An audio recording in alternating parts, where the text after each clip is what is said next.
faz cansaço, Jesus convida a descansar. E se a ovelha sem pastor, é necessário delas cuidar.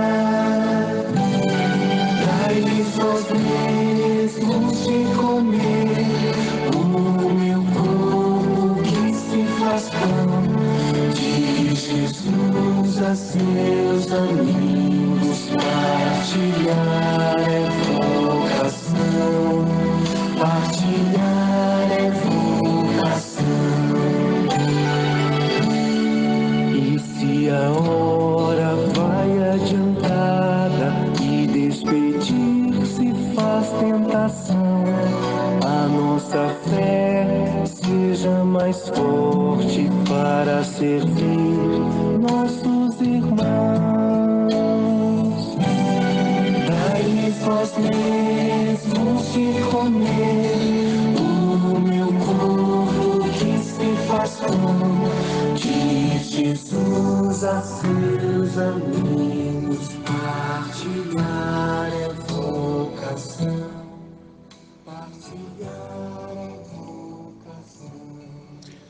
Meu irmão, minha irmã, partilhar é vocação. Uma boa tarde para você que está me ouvindo agora. Se a gente não partilhar, com certeza a gente não vai viver também. A vida é uma constante partilha. Tudo na vida nós partilhamos com o outro. Nós necessitamos da inteligência do outro, o outro precisa das habilidades da gente. Ninguém vive isolado. Todos nós precisamos desse intercâmbio, dessa intercomunicação. É nossa vocação, vocação à vida. Quem tem vocação para viver, tem vocação para partilhar, não pode fechar em si mesmo. Tudo é partilhado. O próprio Deus quis se partilhar através de Jesus, partilhar com o ser humano. Então, é nesse sentido que nós vamos nos saciar, né? Entendermos, né, que é dessa forma que nós podemos nos saciar e saciar o mundo, saciar as coisas, né? As pessoas e realidades que estão à nossa volta. Então, receba todos vocês, em nome do Pai, do Filho e do Espírito Santo, a graça de nosso Senhor Jesus Cristo, o amor do Pai, a comunhão do Espírito Santo estejam com todos vocês.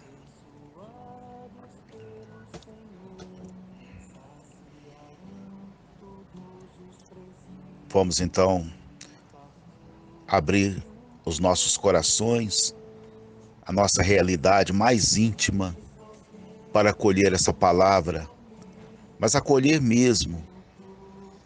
E acolher não é só escutar e ficar pensando coisas bonitas, mas acolher é deixar aquilo envolver com a vida da gente. Viver pelo Evangelho, não é ouvir o Evangelho só. Procurar viver o Evangelho.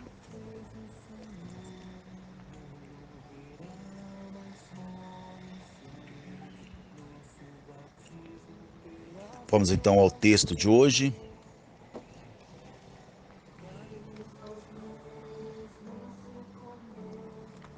O Senhor esteja convosco. Proclamação do Evangelho de Jesus Cristo, segundo São Mateus. Naquele tempo, Jesus foi para as margens do mar da Galileia, subiu a montanha e sentou-se. Numerosas multidões aproximaram-se dele, levando consigo coxos, aleijados, cegos, mudos e muitos outros doentes. Então os colocaram aos pés de Jesus e ele os curou. O povo ficou admirado quando viu os mudos falando, os aleijados sendo curados, os coxos andando e os cegos enxergando. E glorificaram o Deus de Israel. Jesus chamou os seus discípulos e disse: Tenho compaixão da multidão, porque já faz 3 dias que está comigo e nada tem para comer. Não quero mandá-los embora com fome, para que não desmaiem pelo caminho.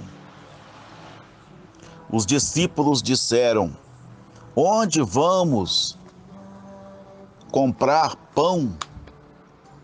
Onde vamos buscar nesse deserto tantos pães para saciar tão grande multidão? Jesus perguntou: Quantos pães tendes? Eles responderam: 7 e alguns peixinhos. E Jesus mandou que a multidão se sentasse pelo chão.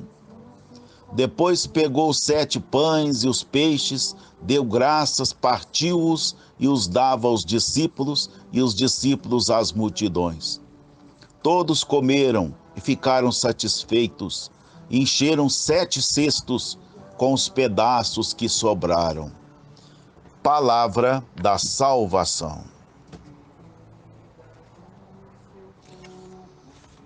Pois é, meu irmão, minha irmã, é um texto riquíssimo esse, né? Como tudo no Evangelho, o Evangelho todo é rico, porque em Jesus está toda a riqueza que nós precisamos para viver, para nos mover, né? Para agilizar nossas vidas, resolver os nossos problemas, né? Tudo está, a solução está em Jesus Cristo, né? Porque em Jesus, Deus age por meio de Jesus, Deus age no humano, né? Por isso que aqui no texto, logo já diz que Jesus subiu a montanha. Esse subir a montanha aí é exatamente para dizer que ele está em sintonia, em contato com Deus. A montanha na cultura judaica, o monte significava o lugar do encontro com Deus, não é? Lugar da manifestação de Deus. Veja que Moisés, quando subiu ao monte Sinai, lá ele recebe, né, um dos montes que estava na planície de Sinai, no Sinai, né? Lá ele recebe as leis, a orientação de Deus para a condução do povo. Agora tem uma coisa interessante, né? A Mateus, é bom que nós nunca esqueçamos que Mateus escreve o seu evangelho direcionado muito aos cristãos de origem judaica. E os cristãos de origem judaica já tinham conhecimento de muitos fatos, muitos temas da lei, né? Então, Mateus escreve o evangelho com aspectos ligados à lei, exatamente para mostrar que em Jesus a nova lei se manifesta. Em Jesus o novo já chegou, né? Então, quem é que subiu a montanha, como nós falamos? Moisés, lá no Êxodo. Agora Jesus sobe a montanha, senta-se. Esse sentar aí, tem outro texto que chama muita atenção de Jesus sentando, é no início das bem-aventuranças, né? Quando ele sobe a montanha, senta-se e ali começa a ensinar os seus discípulos, né? Então, o sentar-se significa aquele que tem poder, daí que vem a palavra o catedrático, né? Aquele que tinha a cadeira do ensinamento, ele era aquele que a cadeira ficava em posição superior, é aquele que tinha o poder do ensinamento, da orientação, né? Mas Jesus não senta em trono nenhum, ele sobe na montanha, ele sobe a montanha, né? E senta ali no alto, na natureza. E tem uma coisa interessante, lá no Êxodo, diz que quando Moisés subiu, o povo ficou ao longe, ficou distante. Isso por causa das manifestações violentas. Deus era aquele que fazia medo. A manifestação dele se dava através de fortes elementos da natureza, né? De manifestações da natureza, ventanias, relâmpagos, né? Trovões e tudo mais. Então o povo não se aproximava. Deus era um Deus visto como distante, não é? Aqui, ao contrário, as multidões se aproximam, viu? Para mostrar que Jesus nos revela um Deus mais próximo, um Deus mais próximo daqueles que necessitam. Ninguém tem que ficar ausente de Deus. Às vezes a gente percebe aí esse ranço do passado, né? Mostrando um Deus distante, um Deus que não se aproxima dos pecadores, um Deus que castiga, né? E tudo mais. Mas isso aí é ranço do passado. Em Jesus nós não encontramos mais essa visão de Deus, de um Deus distante. É um Deus que se aproxima do povo. E olha que aquela multidão, entre aquela multidão tinham pessoas doentes, pessoas aleijadas, coxos, aleijados, cegos, mudos, né? E Jesus cura todos eles, e eles passam a louvar a Deus. Coxos, aleijados, cegos, mudos, né? 4 tipos aí, né? Mostrando que Jesus tem o poder de curar a todas as pessoas, de tudo quanto é mal que as atinge, né? Depois da cura, Jesus teve compaixão dessa multidão, porque tinha 3 dias que estava com ele. Olha esses 3 dias significando aí os 3 dias para que a vitória viesse através da ressurreição. Aqueles que acompanham Jesus no sofrimento, na morte, mas também estão com ele, vivendo e louvando pela ressurreição, pela vitória. 3 dias. Por que Jesus disse aos discípulos? Eu não quero mandar essas pessoas embora, não. Né? Não. Ele queria também saciar a fome daquelas pessoas. Mas aí os discípulos já puseram certo obstáculo. Né? Onde vamos buscar neste deserto tanta coisa para alimentar esse tanto de gente, né? Essa citação aí do deserto é muito interessante. O deserto é o lugar do sofrimento, é o lugar da aridez, né? É o lugar da caminhada difícil, onde não se encontra as coisas com facilidade. Aí o que Jesus pergunta? Mas o que vocês têm aí? Olha só que maravilha, hein? Onde vamos buscar? Tá difícil. Não é assim que a gente fala? Tá muito difícil. Nós também estamos vivendo um deserto. Tá difícil para todo mundo. Quer deserto pior do que esse que nós estamos passando agora, atravessando? Mas o que Jesus pergunta? O que vocês têm? Nós temos 7 pães e alguns peixes, alguns peixinhos. 7 aí é o número total, né? Para mostrar quantidade suficiente para alimentação de todos. Só tem aquilo, mas aquilo nas mãos de Jesus se transformou, foi se multiplicando. E Jesus então entregava, multiplicava e entregava aos discípulos para que eles entregassem às pessoas. Veja que a multiplicação está em Jesus, mas o ato de entregar, de partilhar, coube aos discípulos. E aí eu gostaria de chamar a atenção nesse final de reflexão duas coisas, né? A ação, Jesus é aquele que cura o coxo, o aleijado, o cego, o mudo.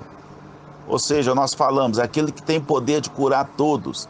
Aí alguém poderia dizer assim, mas eu conheço aleijados que já fizeram orações fortes e continuam aleijados. Eu conheço coxos, né, aqueles que mancam, que continuam mancando do mesmo jeito. O problema não é mancar, o problema é dar mancada na vida, né? O problema não é faltar um braço ou faltar uma perna, o problema é faltar a dignidade. Esse é o problema. O problema não é ser cego, não enxergar. Outro dia eu falava com uma pessoa, isso a gente conversava, eu falava assim, engraçado, é curioso, eu nunca vi até hoje um cego desanimado da vida, reclamando porque é cego, que quando a pessoa nasce cega, tudo bem, ela nunca viu antes, mas tem gente que já viu. Eu tive duas tias assim, que ficaram cegas por causa do diabetes. E, no entanto, eram pessoas super alegres. Ninguém falava assim, olha, essa pessoa... gente, essa pessoa devia ficar tão triste porque ela não está enxergando nada. Não está enxergando com os olhos físicos, mas enxergam com o espírito. São pessoas que não precisam de curas. A pessoa está curada. O corpo dela tem as suas anomalias. Isso é normal? Não é? Eu nunca vi um cego dizendo, não, eu estou na pior, eu vou fazer isso, aquilo com a minha vida. Mas eu já vi tanta gente enxergando, e até sem óculos, que está desorientado aí na vida. Por quê? Porque não enxerga além do que tem que enxergar. Viu? Então, em Jesus não existe ninguém coxo que não esteja curado. Mas tem que curar, é o defeito da perna.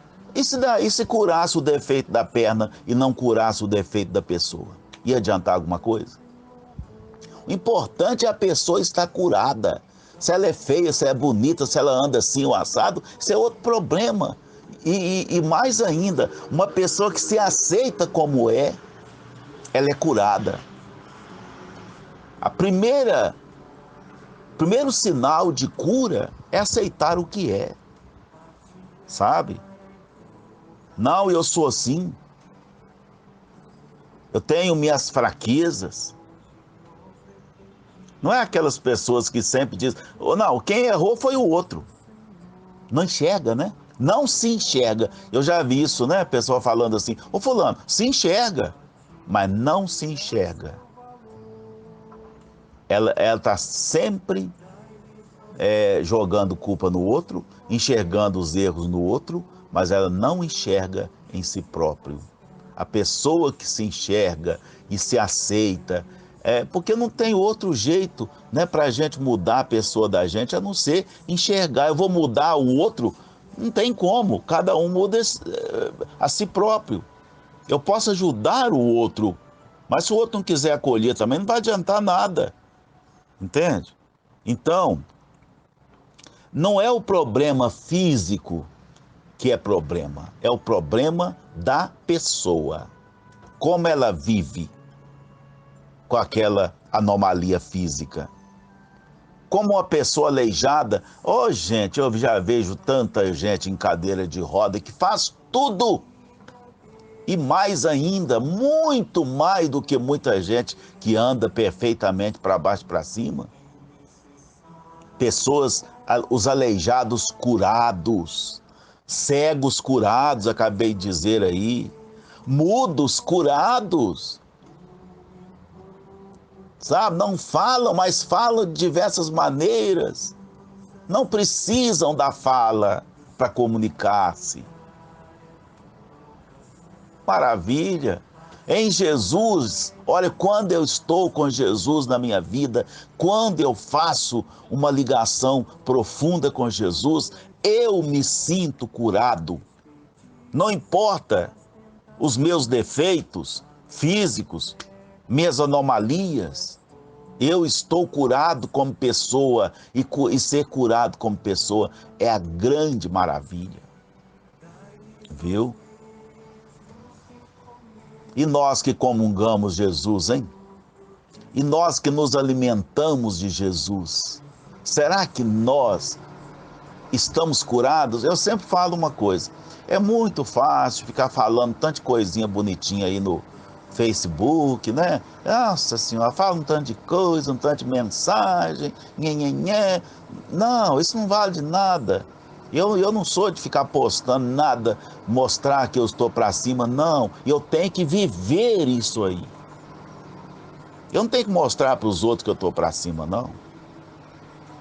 Não tenho que ficar falando muita coisa, não. Eu tenho que acolher Jesus Cristo e vivê-lo na minha vida. É uma situação minha.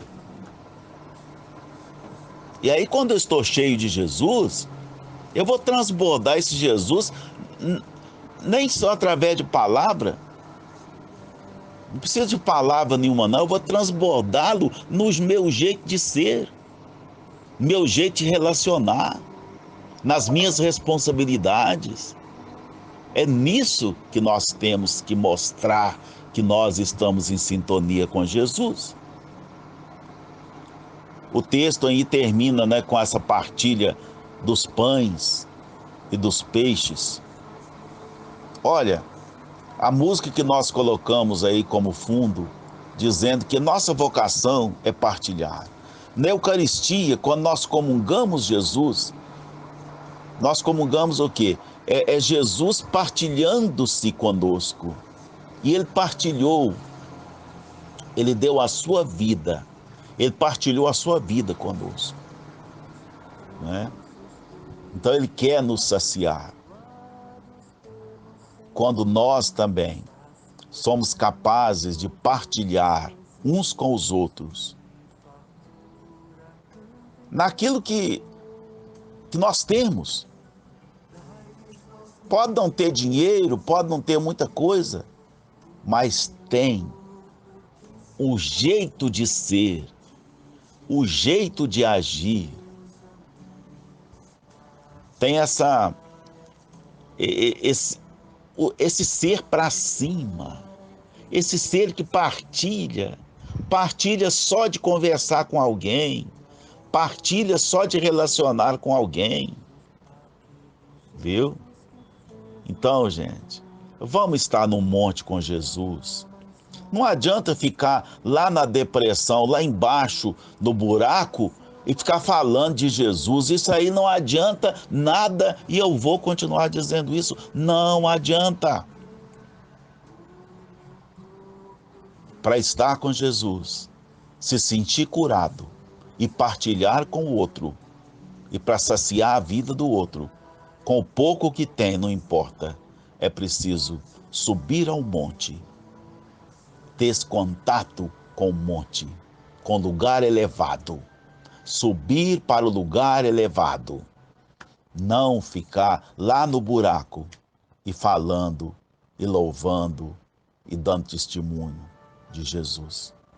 E quem estiver no buraco, acorde-se e trate Jesus com mais seriedade. Traga Jesus para a vida, porque Ele é capaz de resgatar qualquer um. Basta querer, basta ter mais compromisso. Louvado seja nosso Senhor Jesus Cristo.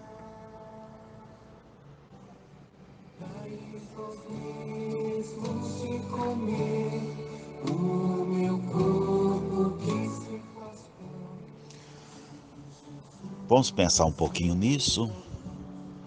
E cada um se coloque em oração.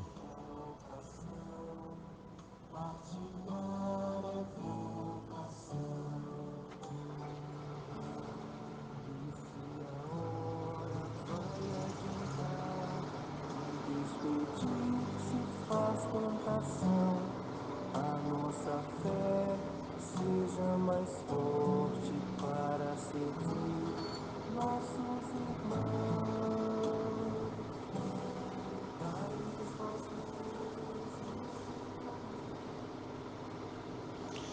Acolhei, Senhor, nosso pensamento, oferta de nós mesmos. Queremos nos ofertar ao Senhor para que sejamos curados, verdadeiramente curados, que o Senhor possa curar nossa pessoa. A cura do corpo já é consequência. É preciso que a pessoa esteja curada. E Jesus cura, fazendo com que todos sejam felizes. Não importa se é cego, se é mudo, se é aleijado, se é coxo. Não importa. Todos podem e têm o direito de serem felizes.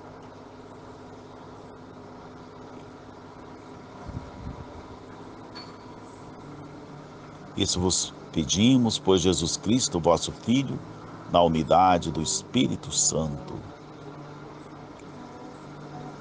O Senhor esteja convosco. Abençoe-vos o Deus Todo-Poderoso, Pai, Filho e Espírito Santo. Desça essa bênção sobre todos e todas e permaneça para sempre. Amém. E até amanhã, na graça de Deus.